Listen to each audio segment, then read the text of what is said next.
Hello， 大家好，欢迎收看国际大风吹，每礼拜来探讨一个有意思的国际话题。还记得2020年泰国爆发大规模学生运动，反对军政府的统治，甚至大胆挑战不可侵犯的王室权威吗？这场民主改革派和保守势力之间的对决，这个礼拜又掀起了一波高潮。在野的前进党明明在选举中赢得最多席次，但推出来的总理候选人皮塔却硬是被保守势力挡下来，没办法上台执政。ผมคิดว่าประเทศไทยเปลี่ยนไปไม่เหมือนเดิมอีกแล้วครับตั้งแต่วันที่ 14 พฤษภาคมนะครับแล้วถ้าเกิดประชาชนชนะมาได้แล้วครึ่งทางเหลืออีกครึ่งทางถึงแม้ว่าผมจะยังไม่ได้ปฏิบัติหน้าที่แต่ขอให้เพื่อนสมาชิกทุกคน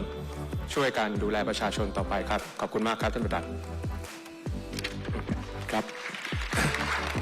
这样的结果让很多希望泰国更民主的选民无法接受，但却也无可奈何。这一集呢，就来看看今年的泰国大选为什么引人注目，为什么皮塔当不了总理，泰国的民主化为什么走得这么辛苦呢？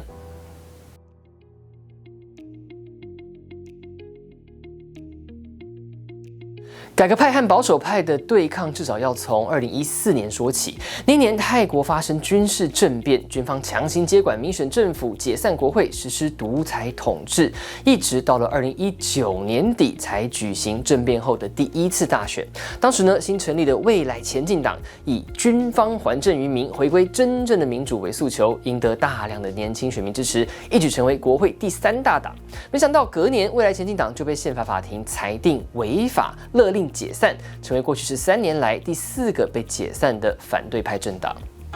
เราสัญญากับทุกท่านว่าเราจะหยุดยั้งการสืบทอดอำนาจของคสช.เราสัญญากับทุกท่านว่าเราจะร่วมกันแก้ไขรัฐธรรมนูญฉบับปีพ.ศ. 2560เราสัญญากับทุกท่านที่จะปฏิรูปกองทัพสิ่งต่างๆเหล่านี้เราทำไม่ได้ตามสัญญา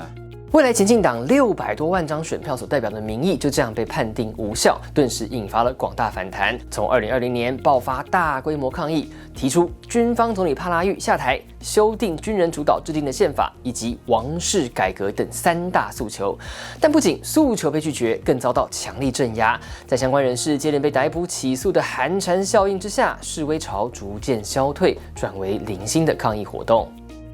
但对现况的不满并没有消失。未来前进党解散之后，支持者理念和政策规划实质上都由前进党继承，希望透过2023年的众议院选举，在体制内促成改变。就连外界本来就预期民心思变，政变后上台已经8年的军方总理帕拉育一定会选不好，但最终结果还是跌破了专家的眼镜。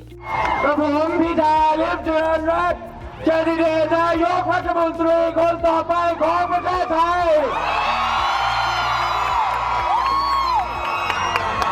มีความยินดีเป็นอย่างยิ่งที่จะประกาศกับทุกท่านว่าวันใหม่ของประชาชนมาถึงแล้วครับ前进党在这一次大选一举拿下152席，成为国会第1大党。紧跟在后的是前总理戴克辛成立的卫泰党，光是这2党代表的泛民主阵营就已经囊括64%的选票，大幅超过执政联盟。选后，前进党和卫泰党等共8个政党组成联盟，在总共500席的众议院当中，这8个党掌握过半的313席。在君主立宪内阁制的泰国，准备组阁执政了。他们在组阁备忘录当中列出的政策包括起草新宪法、同婚合法化、改革警察和军人体制、改征兵制为募兵制、打击贪腐等等，几乎涵盖所有进步派选民的要求。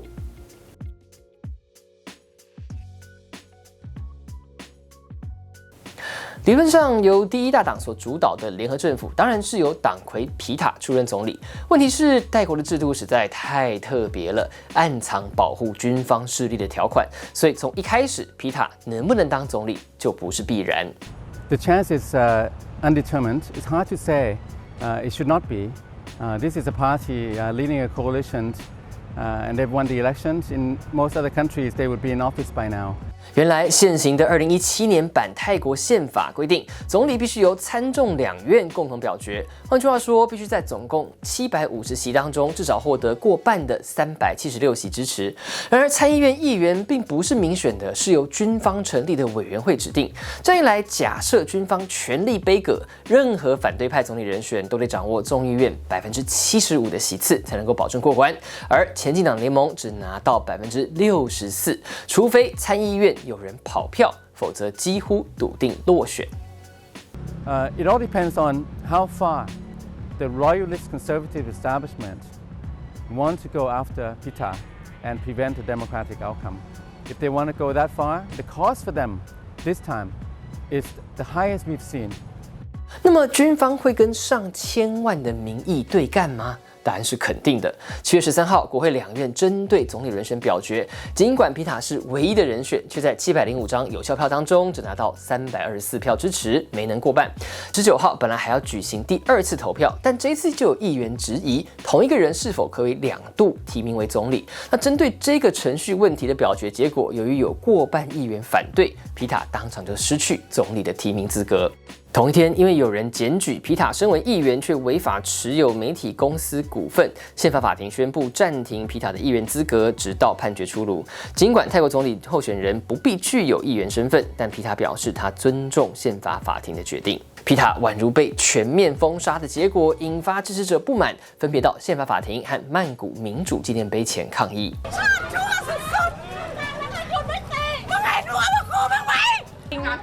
มันทั้งโกรธทั้งผิดหวังมันปนกันไปหมดอะค่ะแต่ถามว่าเศร้าไหมอะค่ะก็คือไม่ได้เศร้าเขาคิดว่ายังไงอะเราก็ต้องสู้ต่อแต่ว่า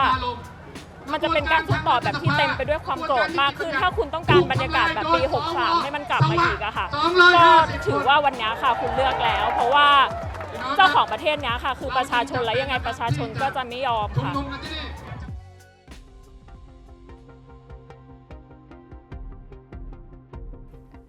皮塔的总理之路被断，外界分析，除了是要改革军警体系之外，主要原因之一也是前进党坚持要修改刑法第112条的冒犯君主罪。这条法律禁止任何人诽谤、侮辱或威胁泰国王室重要的成员，最高可判处15年有期徒刑，严苛程度在全世界是数1数2。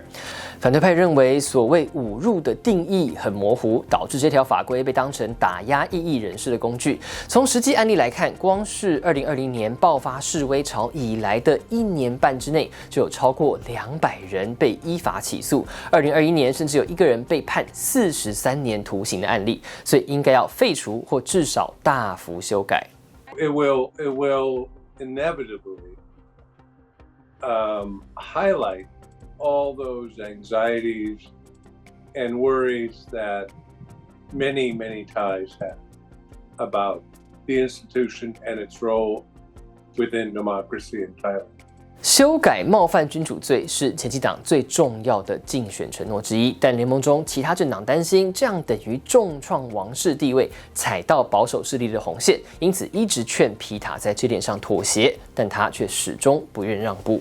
在泰国人心中，泰国国王具有神性的法统，是半人半神的存在。例如，在加冕仪式上，泰王要用圣水沐浴，象征从人变成神。而泰王不可侵犯的地位，也一直在泰国宪法中明文规定。因此，从100年前泰国第1部刑法开始，就一直有冒犯君主罪的规定。那数十年来，跟泰国王室形成保守建制派的军方，也一直捍卫冒犯君主罪的重要性。皮塔已经表示，如果角逐总理失败，会把机会让给第2大党为泰党的候选人。而为泰党目前有3位候选人，分别是流亡前总理戴克辛的小女儿贝东丹、地产大亨斯雷塔以及党内战略顾问蔡卡胜。泰国国会将会在27号再度表决总理提名，为泰党将会在表决前决定最终人选。那不论下一任泰国总理是谁，能不能顺利完成政权轮替，前进党和为泰党又将怎么样合作来回应选民的期待，也值得持续观察。各位大风吹，我们下回见。